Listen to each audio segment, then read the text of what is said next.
Weaver, one of our readers, Renee Primo, notes that this area has lost thousands of manufacturing jobs, and hers was one of them.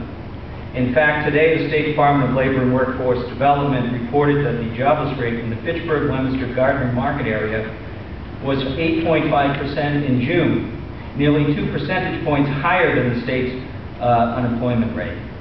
Ms. Primo asks, if elected, what are you going to do to stimulate the stagnant economy of the area? That's a good question. There's a lot of people throughout the United States that are hurting for jobs. It is a big issue. But what's killing the jobs is the amount of spending that Washington, D.C. is doing. What's killing the jobs is the unelected bureaucracy that grows and grows and grows in this country. That's what's hurting job creation, because it takes away the certainty of the small business. I'm a manufacturer and small business, have been for 25 years. You have to understand what's going to happen in the future so that you risk your capital to employ people.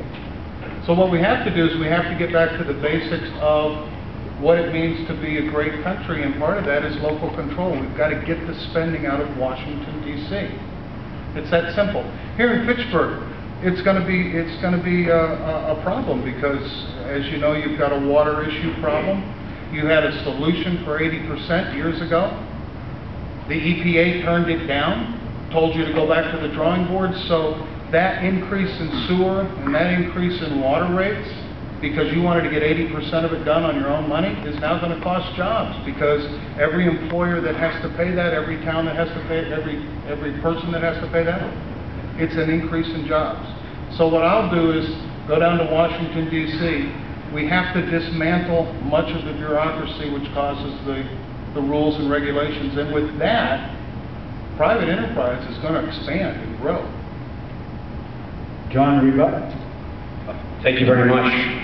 The reason the private sector isn't creating jobs is because they have it's very uncertain. They don't have any visibility. They don't have any visibility to tax policy. They don't have any visibility to regulatory policy. I've been running around the district talking about this. Look, our corporate tax rate at 35% is too high. It's the highest in the world. The OECD, or the average rate for industrialized countries like Germany and France, is at 25%. We need to lower our corporate tax rate from 35% to 25%. We need to make sure that we give visibility on regulatory policy. That means we need to have a moratorium on the implementation of any new regulations. I'm not a laissez-faire capitalist. I know that some regulations are necessary. But one thing that we do know about regulation is it increases the cost of doing business, and that isn't passed down. That's passed down to the working men and women of this district, Commonwealth, and the country. Last but not least, we need to repeal Obamacare. That's a job killer, make no mistake about it. It does nothing to address the rising costs of health care. And until we do that, businesses aren't going to hire. I'm a practical guy. There's estimated to be $2 trillion on the balance sheet right now of private business, and they're choosing not to spend it to hire because there is no visibility on what future tax and regulatory policies are. You guys can either ask each other a question or... Well, no,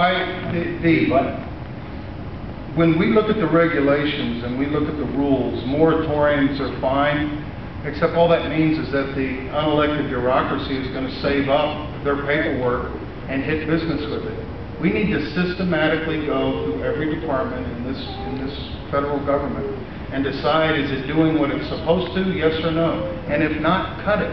And with that cuts the regulations. Yes, we do need regulations, but when we talk about moratoriums and we talk about these things that can come back at a moment's notice, there still isn't any certainty as to whether or not you want to create jobs. I believe a review of all regulations are important. However, reviews take time, and that's why I believe it's important that immediately upon President Romney taking office, that he has a one-year moratorium. And I also believe that the corporate tax rate should be cut from 35% to 25%. Okay, moving on to our next question.